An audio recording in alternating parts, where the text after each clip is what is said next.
Assalamualaikum warahmatullahi wabarakatuh. Waalaikumsalam. Apa kabar hari ini?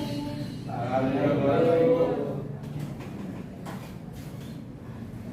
Kita memulai pelajaran dengan membaca doa terlebih dahulu ya. Siap. Berdoa mulai. Berdoa selesai. Memberi salam. Assalamualaikum warahmatullahi wabarakatuh. Waalaikumsalam warahmatullahi wabarakatuh. Sekarang kita dulu ya. Kali ada Cantika, Daniel, Gilang, Bisa, Afnan, Rifki, Satria, Sela, Septi. Septi nggak langsung kenapa Septi? Kita doakan untuk Laras dan Septi semoga cepat sembuh ya. Nah sekarang sebelum kita masuk ke pembelajaran hari ini, coba ibu mau tanya masih ada yang ingat nggak? Minggu lalu kita belajar tentang apa ya? Membuat teks novel. Ada yang masih ingat nggak? Teks novel unsur-unsurnya ada apa aja? Prinsip dan eksplisit. Nah kalau hari ini kita akan mempelajari tentang teks artikel opini dan buku ilmiah. Sebelum kita memulai pembelajaran, ibu akan membacakan terlebih dahulu kompetensi dasar, indikator dan tujuan pembelajarannya ya. Nah ini kita akan menganalisis kebahasaan artikel dan atau buku ilmiah. Jadi indikator pencapaian kompetensinya yang harus kalian capai yaitu yang pertama, nanti kalian menelaah kaidah kebahasaan artikel opini. Yang kedua, menelaah kaidah kebahasaan buku ilmiah. Yang ketiga, membandingkan kaidah kebahasaan artikel, opini dan buku ilmiah. Selanjutnya tujuan pembelajarannya, setelah kalian mengikuti pembelajaran ini, kalian diharapkan mampu untuk menelaah kaidah kebahasaan artikel opini dan menelaah kaidah kebahasaan buku ilmiah dan membandingkan kaidah kebahasaan artikel, opini dan buku ilmiah. Nah sampai sini sudah paham belum dengan tujuan pembelajarannya? Sudah? Oke, kalau sudah kita lanjut ke dalam materinya ya. Nah ya sebelum itu kalian ibu tugaskan untuk membuat kelompok terlebih dahulu. Tapi kelompoknya jangan kayak kemarin nih, ganti lagi biar ganti temannya. Ya ayo betul kan? Oke ya sambil perhatiin ibu di depan.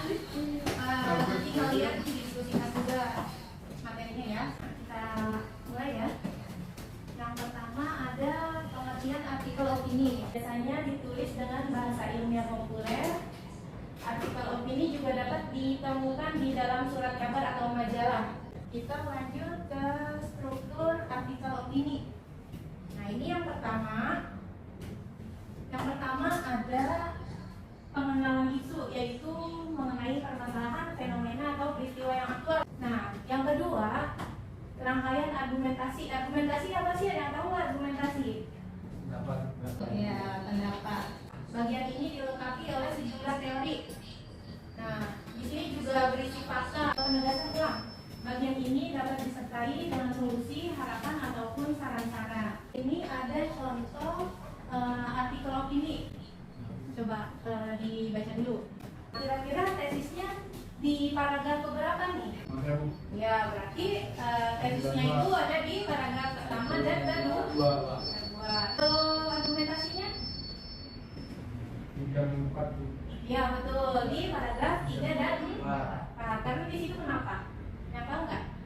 Ada pendapat ahli. Iya, ada pendapat para ahli. Kalau penegasan ulang, yang mana? Paragraf kelima. Nah, sampai sini sudah paham? Ya. Nah, sekarang kaidah kebahasaannya nih. Yang pertama, penggunaan istilah pada suatu bidang ilmu tertentu. Misalnya, di sini ada kata nutrisi dan obesitas. Ini ada pada bidang kesehatan. Nah, yang kedua, penggunaan kata kerja mental atau kata kerja abstrak. Misalnya mencegah, makan, membaca. Yang ketiga, penggunaan kata rujukan dan merujuk pada pendapat. Nah, misalnya menyebutkan, menerangkan, menjelaskan. Sekarang yang keempat, penggunaan kata keterangan atau adverbial frekuentif.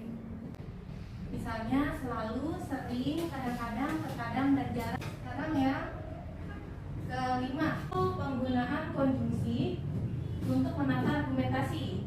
Nah, di sini misalnya ada kata setelah, selain itu, lebih jauh, sebagai. Sekarang yang keenam itu memperkuat argumentasi. Contohnya ada kata justru, lagi-lagi, tidak hanya itu, dan misalnya. Lanjut lagi yang keenam, penggunaan kalimat retoris. Di kalimat retoris ini kalimat yang pertanyaannya tidak perlu dijawab, ya. Misalnya, contohnya kata-katanya bukankah begitu, betul tidak. Penggunaan konjungsi kausalitas dan konsekuensi. Misalnya, contohnya ya, ada kata karena, sebab, oleh karena itu, sehingga, dan hingga. Ada yang bisa kasih contoh? Kalau berolahraga harus ini pemanasan dulu karena kalau pemanasan nanti cedera. Oh, karena kalau tidak pemanasan nanti cedera, ya boleh. Ini sekarang dunia. Bahasa yang digunakan itu bahasa baku dan biasanya menggunakan banyak bahasa istilah. Sampai sini paham? Lanjut ya. Kaidah kebahasaan dunia. Yang pertama ada kata impersonal. Dalam pada ilmiah harus bersifat umum. Nah, yang digunakan itu kata penulis atau peneliti. Yang kedua, menggunakan kalimat pasif atau kalimat yang subjeknya dikenai suatu aktivitas atau kegiatan. Nah, yang ketiga nih, menggunakan bahasa reproduktif. Harus menggunakan bahasa yang lugas serta tidak ambigu agar pembaca dapat memahami dengan mudah isi yang ingin disampaikan oleh peneliti. Yang kedua, menggunakan kalimat denotatif. Secara sederhana, denotasi merupakan kalimat yang menunjuk pada arti yang sebenarnya. Terakhir nih, yang kelima, kata baku dan tidak baku. Nah ini, sistem atau sistem. Sistem, betul. Atlet atau atlet? Atlet. Sampai di sini ada pertanyaan lagi? Ada siapa yang mau tanya? Iya, boleh Satria. Tanya apa Satria? Apa itu bahasa ilmiah populer? Oh, jadi gini, Satria, bahasa ilmiah populer itu bahasa ilmiah yang ringan atau yang dipahami oleh orang banyak. Itu misalnya gini, kalau kamu tahu bunga Rafflesia arnoldi, nah kan tidak semua orang tahu kan Rafflesia arnoldi itu apa. Orang-orang Indonesia tahunya Rafflesia arnoldi itu apa? Orang lain. Nah, yang dimaksud dengan kata ilmiah populer, nah itu kata-kata yang mudah dipahami oleh masyarakat. Yang mau nanya lagi? Atau lanjut? Ya ini kenapa? Dan di nomor 1 kan ada isu kan ada permasalahan fenomena mahasiswa aktual. Iya. Contohnya bisa dijadikan topik. Tapi kalau ini kayak gimana? Contohnya itu banyak. Jadi di semua bidang kehidupan bisa ekonomi, politik, budaya, sosial. Nah kalau yang paling banyak di Indonesia kan biasanya sosial. Kayak yang tadi tuh yang tentang BBM naik. Nah itu semuanya bisa dijadikan sebagai isu artikel opini. Kan waktu itu sempat isunya ada tuh. Itu yang apa? Iya, Citayam kan? Itu juga bisa kalian jadikan sebagai apa? Pengenalan isu atau fenomena yang terjadi di masyarakat. Kalau kalian setuju nggak adanya itu Citayam tersebut? Setuju. Di situ setuju Bu. Setuju Bu. Banyak dari situ UMKM dan Ibu. Iya, Itu pengembangan brand lokal. Kalau saya setuju karena mengembangkan brand lokal. Kalau ya sangat bisa. Kalau Dani nggak setuju kenapa nih? Bukan di situ. Memang punya di situ. Udah Oh, doang. satu jalan. Iya. Jadi semua fenomena pasti ada hal negatif dan positifnya ya. Ya. Nah makanya ini ada artikel opini untuk orang apa menyampaikan pendapat. Itu ya. Sampai sini ada pertanyaan lagi? Lanjut. Oke lanjut. Sekarang kalian ibu tugaskan untuk mengerjakan ini gambar LKPD ya. Kan udah ibu bagikan di grup. Sekarang coba dibuka. Nah itu dikerjakan secara berkelompok ya kalian, jadi diskusi dulu. Nanti kalau sudah didiskusikan kita bahas bersama-sama.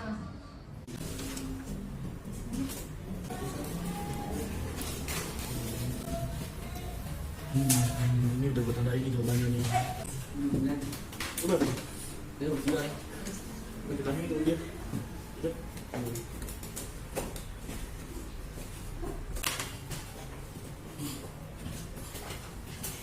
Kelompok ini udah pembagian nomor-nomornya.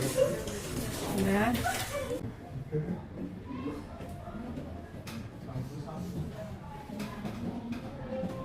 Iya. Tapi di dalam teksnya ya, jawabannya ada di dalam teksnya.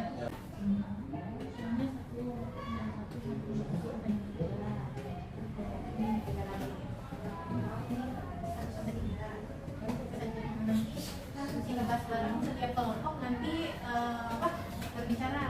Tapi nggak usah ke depan, di sini aja. Misalnya perwakilan siapa.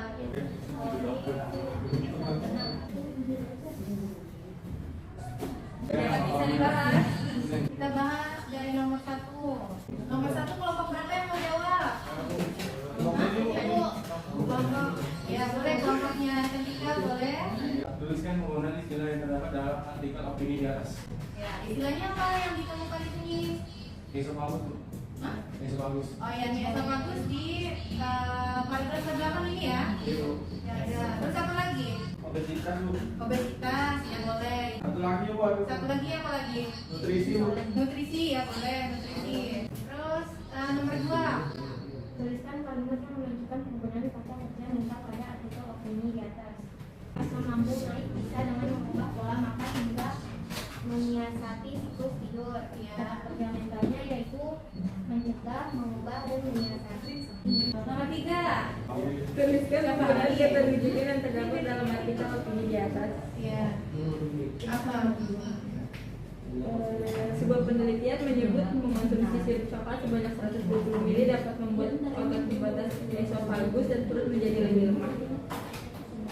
Kata rujukannya menyebut Ya, ya. Nomor 4. Kelompok berapa nomor 4? Kurang maka orang obesitas meninggal dunia tetap merasakan asam lambung naik lebih sering disertai gangguan.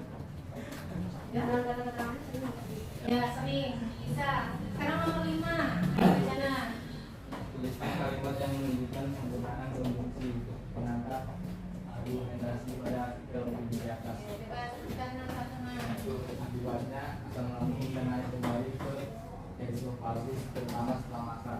Ya, kondisinya apa di situ? Setelah Bu. Ya, setelah bisa. Sekarang nomor 6. Soda juga membuat otot peluru esofagus menjadi lemah. Ya, kondisi yang membuat argumentasinya katanya yang mana? Iya, betul. Ya, betul kan? Tuliskan kalimat yang menunjukkan penggunaan kalimat retoris pada artikel opini di atas. Ya. Kata tulisnya gimana? Asam lambung naik atau air reflux bisa jadi kembali aja dan menyebabkan rasa tidak nyaman di ulati hingga tenggorokan. Agak hidup. Nah, ya. Apa?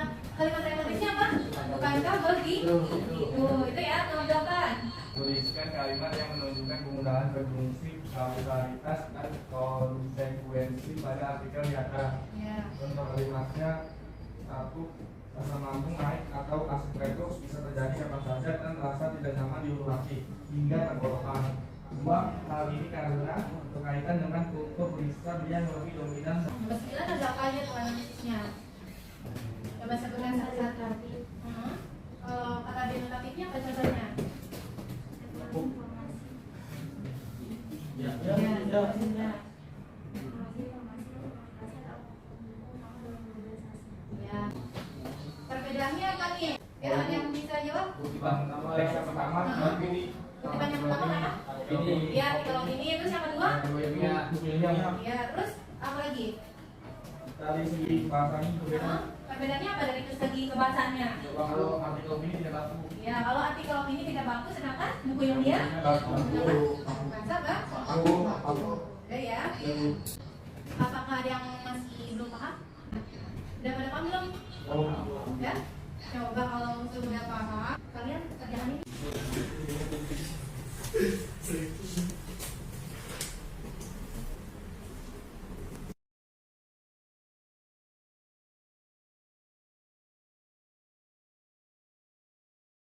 Nah, sekarang sebelum menutup pembelajaran, coba kita ini dulu simpulkan terlebih dahulu tadi yang kita pelajari apa aja sih? Apa aja yang kita pelajari tadi? Yang pertama teks apa? Artikel opini. Terus yang kedua buku ilmiah. Kalau teks artikel opini tadi ciri bahasanya gimana? Tidak baku. Tidak baku. Terus kalau teks artikel ilmiah? Baku. Baku. Sampai sini sudah paham? Untuk minggu depan itu kita masih mempelajari tentang ini artikel opini dan buku ilmiah. Kalau hari ini kita menganalisis kebahasannya, nanti di minggu depan kita akan belajar membuat teks artikel opini, gitu ya. Jadi kalian di rumah siapkan baca-baca berita dulu tentang isu-isu yang ingin kalian angkat apa, gitu ya. Untuk kelompok yang paling banyak bertanya, kelompok Daniel sama Revi. Nanti dikasih waktu sama ibu. Habis ini ya. Ke kantin ketemu siapa? Aja. Ya, sebelum kita menutup pembelajaran kita doa dulu. Siap. Berdoa mulai.